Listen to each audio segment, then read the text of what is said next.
after the interception, extradition, and rearrangement of the leader of the outlawed indigenous people of Biafra, Nnamdi Kanu, by the federal government last week. He was granted access to his counsel, Ifeanyi Ejiofor.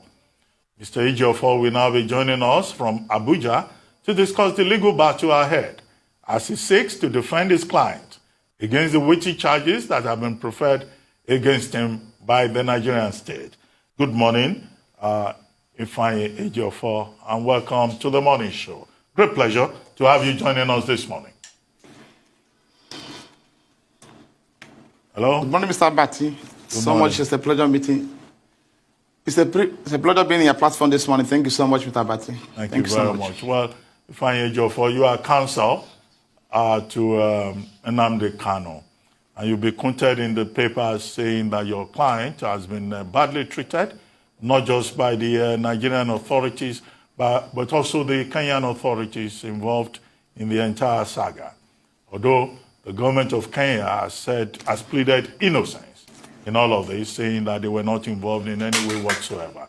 What are the issues involved in terms of the procedure adopted by the Nigerian government and the extent of the involvement of the Kenyan authorities? If you may just present your case. Thank you so much, Mr. Abati. Let's go straight to the point. Well, I have a number of issues I wanted to address in the course of this discourse. First of all, there was a clear collaboration between the Kenyan government and Nigerian government. I'm happy now that they are denying the fact that Nnamdi Kanu was arrested in their place and also handed over to Nigerian government. But I can assure you that by the time we finish with them at the international court, they will never remain the same.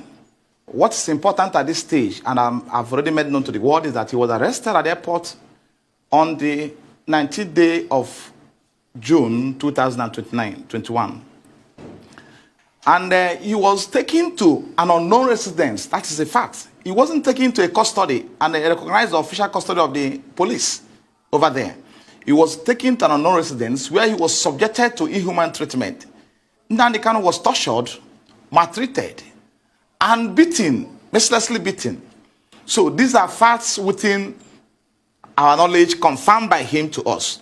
So after spending 8 days in their custody, illegal custody, they now beckoned on the Nigerian counterpart to come for him. And by the time they came, Nnamdi Kanu was apparently unconscious at the point they came to pick him. He was unconscious. He was near lifeless at the time they were back taking him to Nigeria.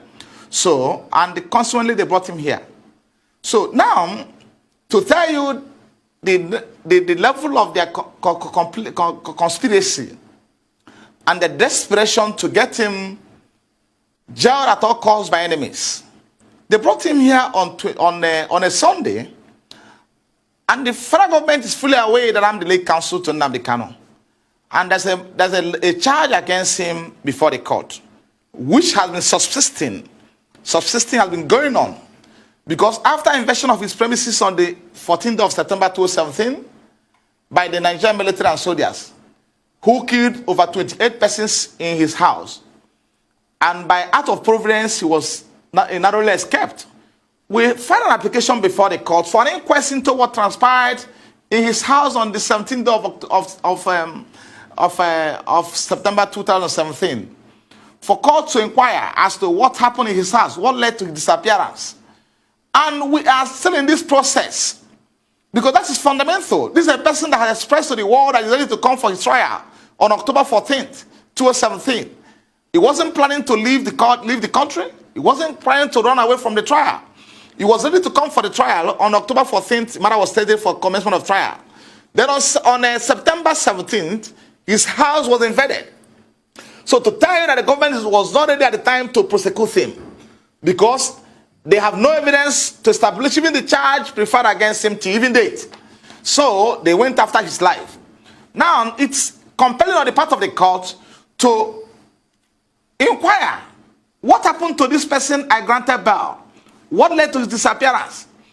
Then surprisingly, on the 28th of March 2019, when the matter came up for sureties to show cause why they will not be committed for contempt, why they were unable to produce Nnamdi Kanu, That was the proceedings of that day. The court gave an order revoking his bail. Then we said no, because the court should be bound by its records. We said no, and we filed an application to get that vacated. Since 2019 to date, the matter had severally come up before the court, the same court. And the court was not inclined to hear this application to vacate the order. And the worst is that the federal government has not filed any response to this application before the court. They have not filed a response in counter to application to get that order vacated. They were not interested. What they are interested is to how to get in Nnamdi Kanu at all means available to them. So now, he was brought into this country on Sunday, after being detained, maltreated, subjected to all forms of inhuman treatment, and inflicted with severe injuries on account of handcuff that lasted on his hands for over 4 hours till before he was brought to court. And you can see him on handcuff in court on that day. Those injuries are still there. And a number of medical issues he's having today on account of what was the kind of treatment that was meted out to him. So they took him to court on a Tuesday. Labaran Chaibu Labaran, who is the counsel that was in court on that day representing federal government, is fully aware that Barrister Ejiofor is the lead counsel in this matter. And I've been in court with him in all cases affecting Nnamdi Kanu and IPOB. He never extended the courtesy of informing me that my client was arrested, was abducted, because in this case wasn't arrested. So, but when we get to that bridge, we'll cross it. He was abducted and kidnapped from Kenya and brought into this country. So now he didn't feel it confident, didn't see it confident or deem it appropriate to inform me that my client was arrested and been brought to court on Tuesday. So that shows there's a collaboration between the government in question, as we stand today, and the people who were appearing before them. Because if at all there was any element of iota of transparency in what they're doing, is compelling on the part of the AG, not the lawyer representing the Federation, to inform me that they are coming to court on Tuesday, so I can come to court and see my client. I don't know what happened, and this is quite from him what happened. So on Tuesday, they took him to court, and the court asked them, "Where is Barrister Ejiofor? Is he not in court? Was he not informed?" They said no. They arrested him and brought him to Abuja on Sunday, and he's called today. So now there's an underlying fact that my client will not get fair trial in that court. That's settled. The issue of fair trial has been taken away by this collaboration. But we keep on watching. We are going to see them in court. So that is what happened as of today. I've seen him, and he has given me every information and detail about what transpired in Kenya, how he was arrested, how he was taken to a non-destination, and how he was maltreated, how they nearly killed him over there. And it's obviously from what he told me that it was at the behest of the federal government that they were doing those things. So until when they beckon on them to come, these are against an obvious infraction to all international laws and treaties. So, but at that level, we're addressing it. We're going to address an international court at that level. So let me concern myself what's happening in the country. So it's obvious from every indication that my client will not get a fair trial in this court. Obvious.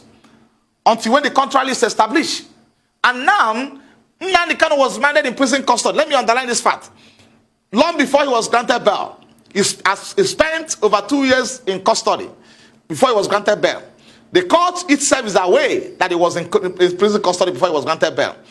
And at the point he was in prison custody, Nnamdi Kanu never at any point in time made any effort to leave the prison without the judicial process. Now, they remanded him in DSS custody, where they made it near impossible for his relatives which has to visit him, except on appointment by his lawyers. So that itself has also graduated to what I call mental torture. He's being subjected to mental torture as I speak to you now. Because when somebody is in incarceration as a political prisoner, which is, he has no access to his wife, he has no access to his brothers, he has no access to relatives to discuss with them and interact with them.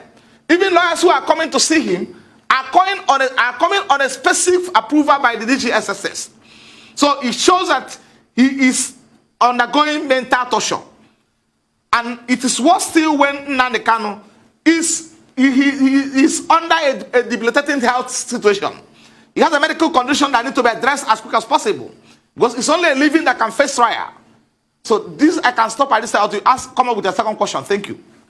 Wow, that you've given us quite a lot to unpack. I want to start off with Kenya, because, you know, you've said you're going to address that in an international court. But Kenya's extradition laws make it quite clear the kind of offenses, the nature of offenses for which extradition can be granted. There's a list, and treasonable felony is not in that list. In fact, the law in Kenya, the extradition law, states that fugitives are not to be surrendered if the offense is of a political character. So you mentioned the charges proffered against your clients. Has the Nigerian government now expanded the range of charges levied against your client? That's my first question. What are the charges that Nnamdi Kanu is facing now? My second question, you've said that you don't feel that your client will get a fair trial in Nigeria, but he has been given access to you, his legal representative.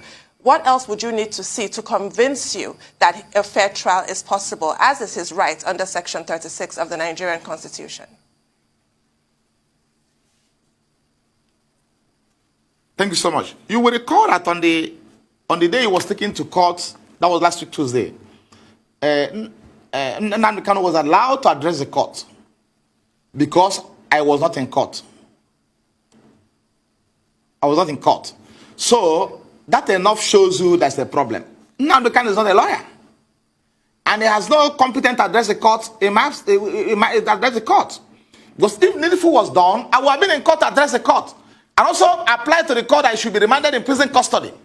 So that is a clear violation of his constitutional right to a fair trial. So because I was not in court, he was allowed to address the court. So that shows you that is more to eat than meet the eyes. Because Labaran has my number. The office of AG has my number. They have simply put on a call across to me that they've abducted, whatever they call it, they classify it as my client somewhere in Kenya. I'm brought into here. And I take him to court on Tuesday to continue trial. Then I'll be in court on Tuesday. And I also convince the court on the reason why he should be sent to prison, to correctional center. But in this case, the court allowed him, which is abnormal, which is unethical, allow him to address the court. Why should court be asking him why he run away when I'm not there? We have an application before the court which contains his affidavit on oath, deposed before a commissioner for oath in Israel, stating the facts of what transpired in his house on September 14, 2017.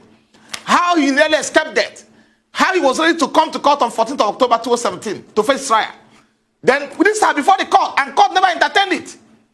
Court never entertained it. These are record black and white before the court. Court has never entertained this application before the court. So I will be craving the court or at any adjournment for the court to hear it. Because it's fundamental to his fair trial, to the right. The court will hear and understand what transpired in his house. That's very fundamental. Then the court is now allowed to address the court on these facts, which are already before the court. So that's why I'm entertaining fear that he will be granted a fair trial in this court. So now, coming to what happened in court, the matter has now been adjourned to 26th of October, to 6th of July, 2021. Let me say this to you. Sorry to interrupt you. We need to take a short break. When we take a short break, I see you are very passionate about this, but we're going to unpack all of those issues, and there will be more than enough time to do so. So we'll take this short break, and we'll come back to you. Please stay with us.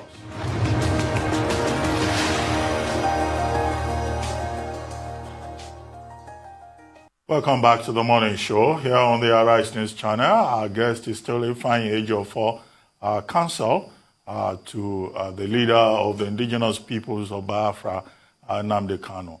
Well, Ifeanyi, yes, you said a lot, and we've listened to you, but we would like you to conclude your thoughts on what you were saying. But take this along with some of the things you wanted to say. First, you were accusing the Kenyan authorities. But aren't we dealing here with the case of a fugitive from the law? A fugitive from the law who was also organizing against the Nigerian state along borders. I'm sure as counsel, you are familiar with what is called cross-border crime, transnational crime under public international law, and the role of Interpol in that regard. Second, the Court of Justice Binta Nyako, when your client was brought before the court, and then he was remanded in the custody of DSS.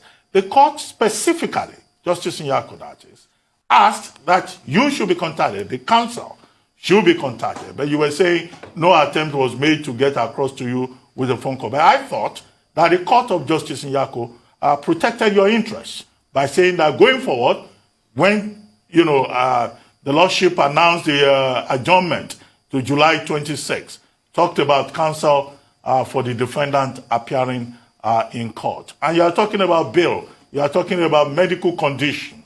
Now, do you think that your client is in a safe place to ask, for further bail, given the fact that he became a fugitive from the law? The rationalization that you gave may not be tenable before the court.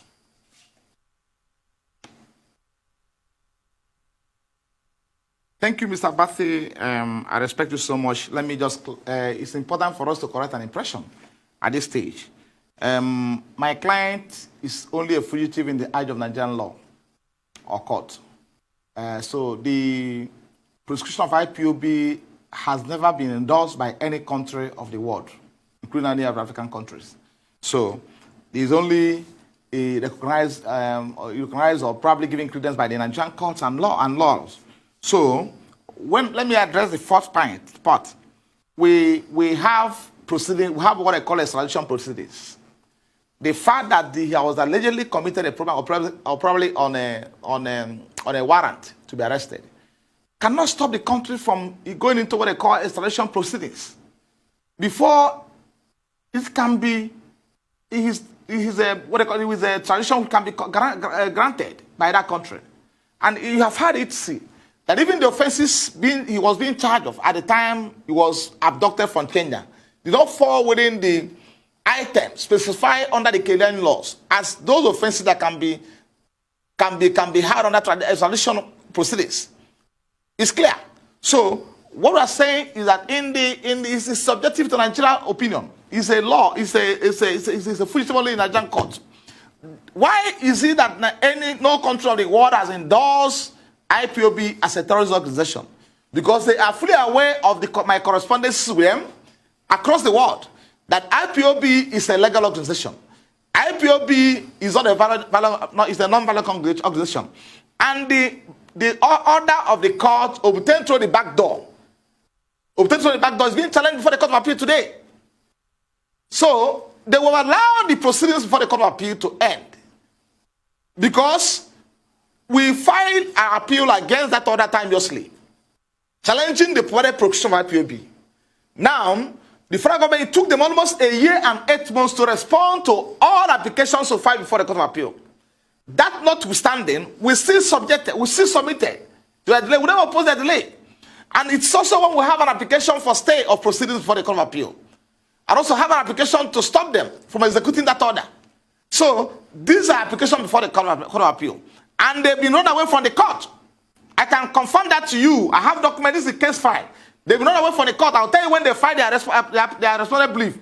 Even on the day they file a motion for them to enter appearance out of time, or for their brief to be accepted out of time, we file our reply to their brief on the same day in Court of Appeal, expecting the court to allow us to hear our appeal. And the court didn't hear it. The court didn't hear it. The panel constituted to hear our appeal, didn't hear it.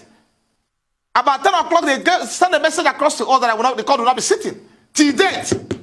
So now, coming to the aspect of not informing me before he was taken to court, I'm not talking about what transpired in open court.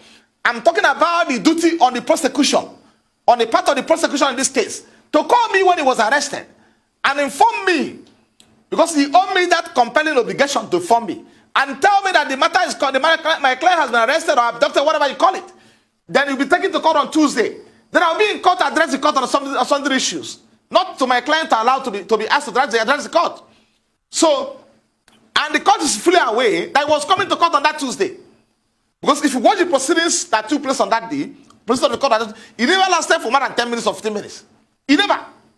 It was just brought to court and informed the court, they transferred to DS custody. The press were stopped from seeing him, from interviewing him. He was blindfolded. So tell me what offense has he committed? Even in the eyes of Nigerian law, Nnamdi Kanu is still presumed innocent today. He's still presumed innocent by virtue of Section 35(6) of the Constitution. So he's still presumed innocent today of all allegations against him. So he's being subjugated as we speak now. Of course, you know, a lot of things are going on. Both media trials. People are being paid to come and confess and say some things against Nnamdi Kanu. But I don't think I have any issue with that one. When we get to court, we'll address it. Media trials are ongoing. Somebody will come and tell the world that I'm an ESM member. I was admitted so that Nnamdi Kanu said this. It's an open court that we have to establish that thing. So we have to be circumspect on the media trial going on against Nnamdi Kanu because he has been arrested, he has been abducted and brought to Nigeria. So what my challenge and my concerns is stem from the fact that I was not informed that I was arrested. 1, 2, I was not informed that he was being taken to court on a Tuesday. So I believe the Ramalan Shaibu is under compelling you to tell me because we are sending correspondence and I have my number. I have no number. If you can hear me real quickly. So what happens on the 26th? A lot of people are you're talking about bail now. You're talking about the fact that it's got medical condition, should get bail. But on the other side, on the side of the government, what they're saying is he's jumped bail before. So how will it be easy for you to be able to prove that case that someone that has jumped bail before, you will let go? You're also saying that they should put him in prison and take him out of DSS custody. Are those going to be the things you're going to be pushing on the 26th when you get back to court? Thank you, Rufai. What I'm saying is that in the first place, Nnamdi Kanu never jumped bail. Let it be clear to everybody. He never jumped bail. Because if the federal government was serious about prosecuting Nnamdi Kanu, if they're serious about prosecuting him, they will allow him to come to court on September 14th, 2017, October 14th, 2017, to face his trial. Are you telling me that soldiers that invaded Nnamdi Kanu province are not from Abuja?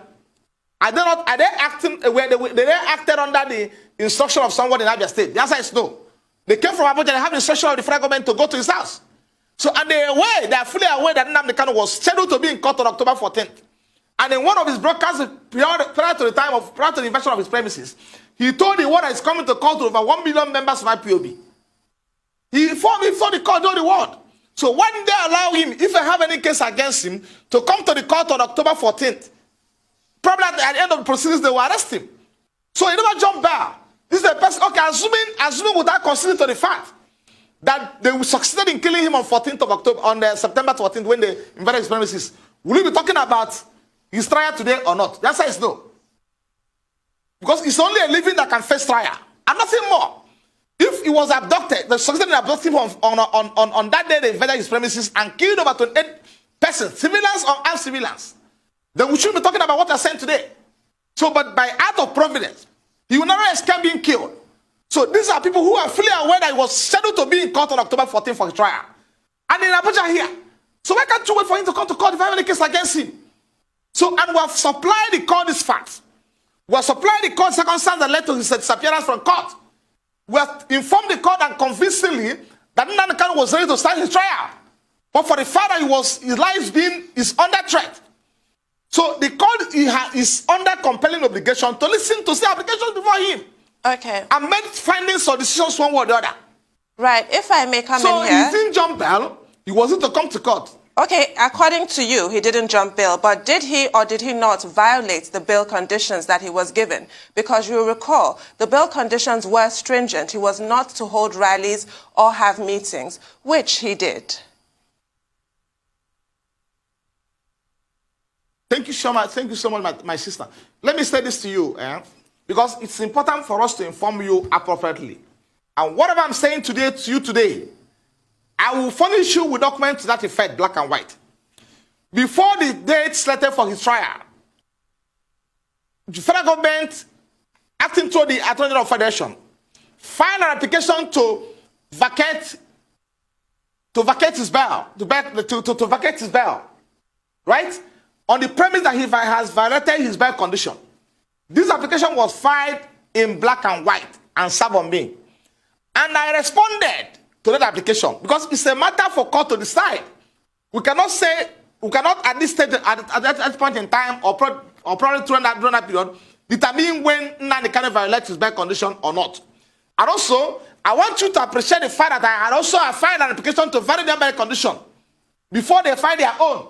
So these are pending application before the court. The court for the court to hear my application to vary his bail condition, hear the one filed by the federal government that he has violated the bail condition, and also hear the one I filed in reply to what federal government filed, stating that Nnamdi Kanu never violated his bail condition.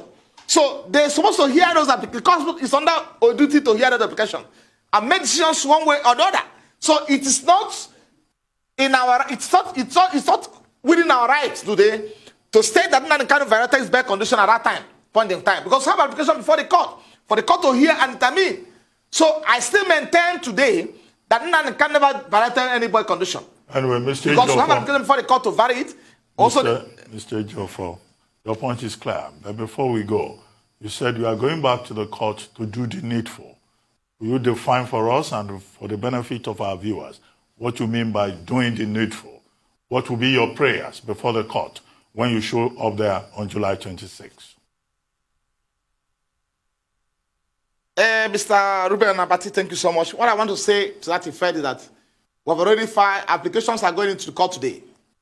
Because we have preliminary application we need to file entertained by the court before the 26th of July. As I speak to you, his care condition is deteriorating every day. So, and that need to be addressed as quick as possible. That need to be addressed because it's only a living that can face trial. If anything happened to Nnamdi Kanu before the 26th of July 2021, the matter is slated for hearing. That means the trial will not go on. So, they need to be attended to as quick as possible. And we are going to court to get an order of court to ensure that he's given attention. That's fundamental. Because his life first before we talk about trial. So that's what I mean by needful, doing the needful. We're going back to the court to do the needful. Then I've had a number of places where they're saying about amendment of charges. I have no problem with that. Let them submit the amended charge. Right? Yeah. So, and also, let me use this opportunity to appeal to you. And also appeal to the world. To tell the government that I have to be protected. Because my life is under threat as I speak to you as his lawyer. Attempts has made at my life. People were killing my premises. I cannot move. I cannot sleep now with two eyes closed. So let the world intervene in this case. Because I must be given protection to defend my client. I don't know what I've done to deserve to be killed. Because I'm defending IPOB. It's within my constitutional right as a lawyer to defend anybody that come across me. And I'm doing justice to that. So let me use this opportunity and this platform to appeal to the world to prevent the federal government to protect my life, to stop those who are hell-bent on killing me. Okay. They have been looking for me all over the place to kill, not that I committed an offense unto law, but that they want to assassinate me at all costs by enemies. Thank you so much. Okay, Mr. Ejiofor, real quickly, have those threats, like you talked about, been reported to the police? And secondly, what are these new charges against Nnamdi Kanu?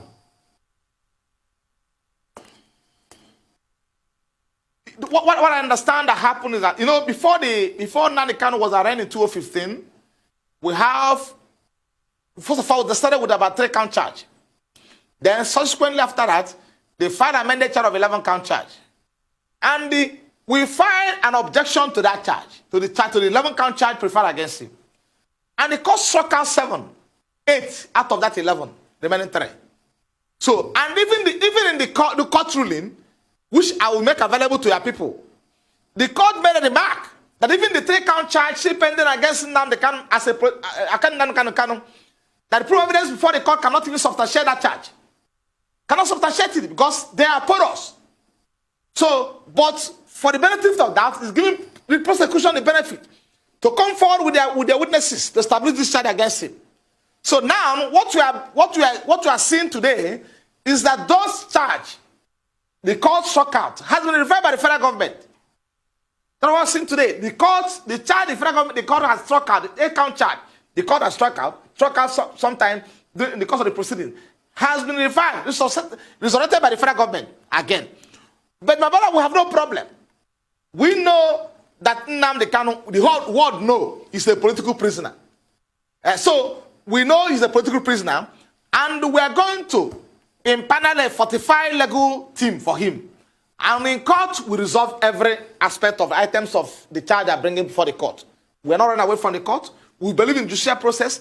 We have implicit confidence in the judicial process.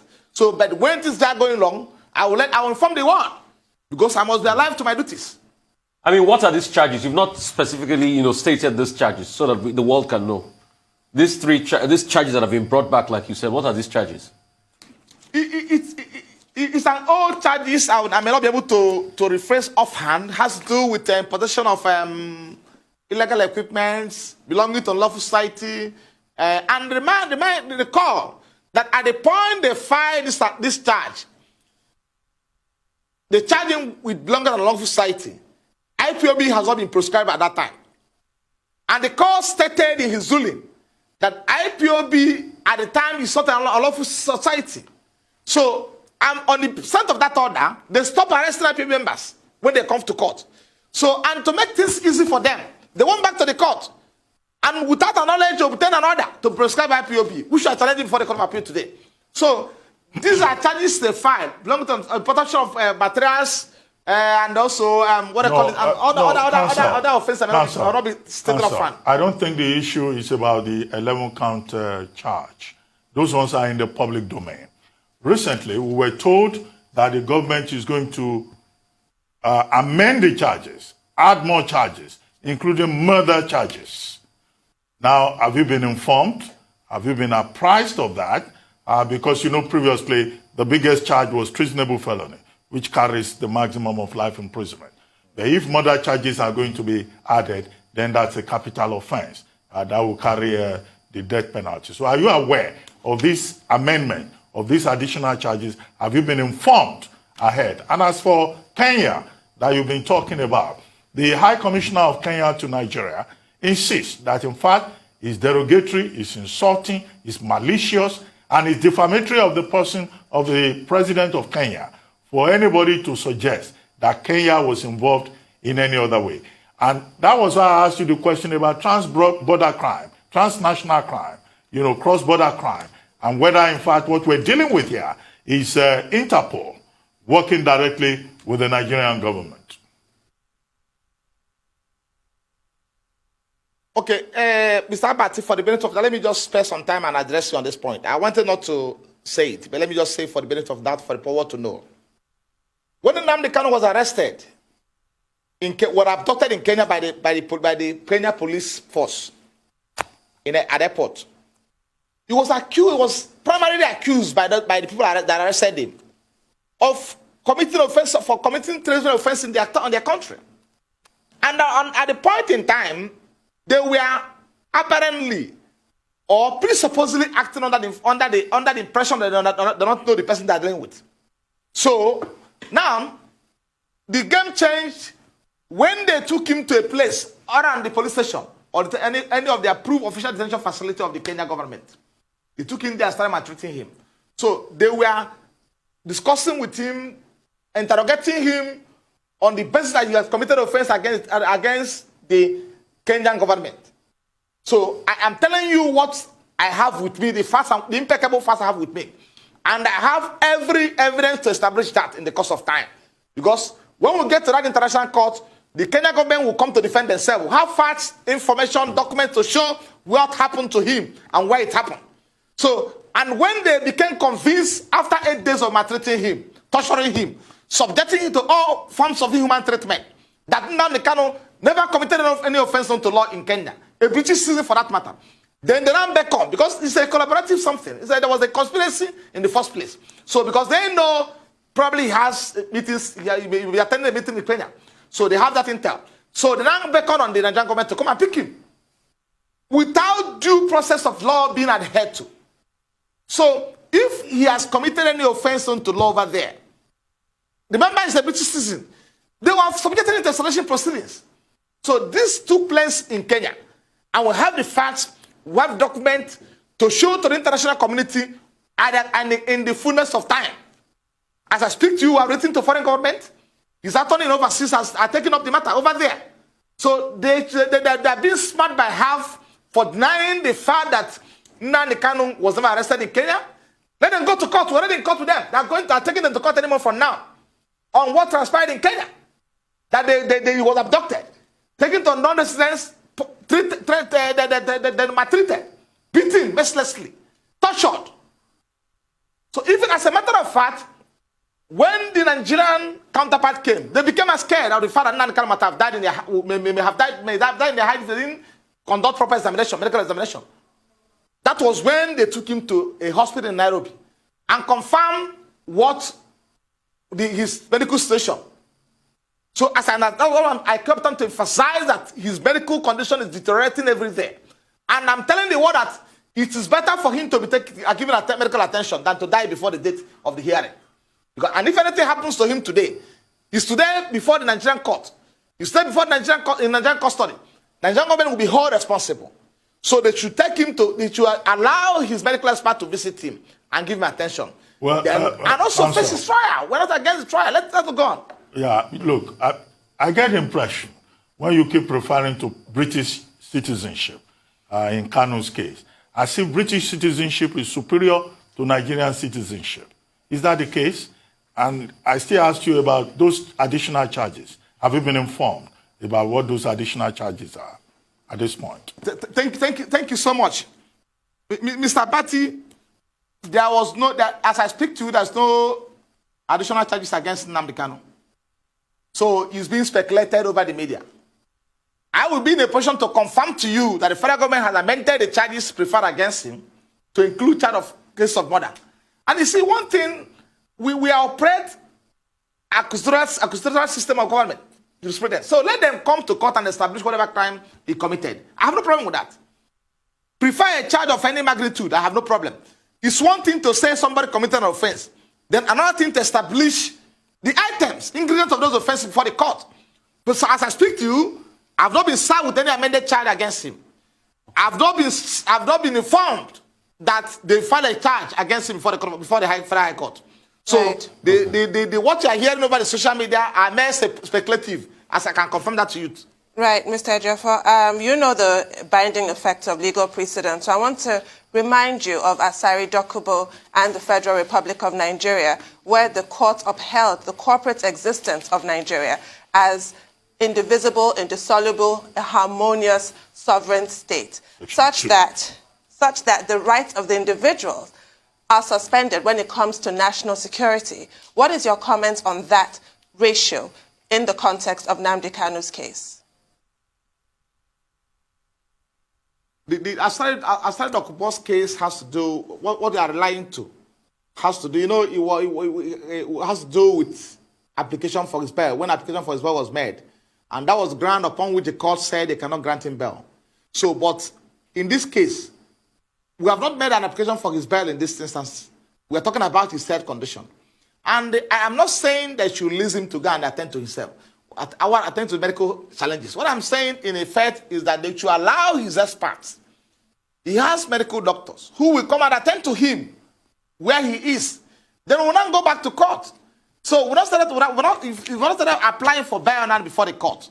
So what you are talking about, for him to be given immediate medical attention to avoid dying in custody, because his health is deteriorating every day on account of the torture meted out to him in Kenya, and the extension of the torture here, because by keeping him in solitary confinement amount to grievous torture.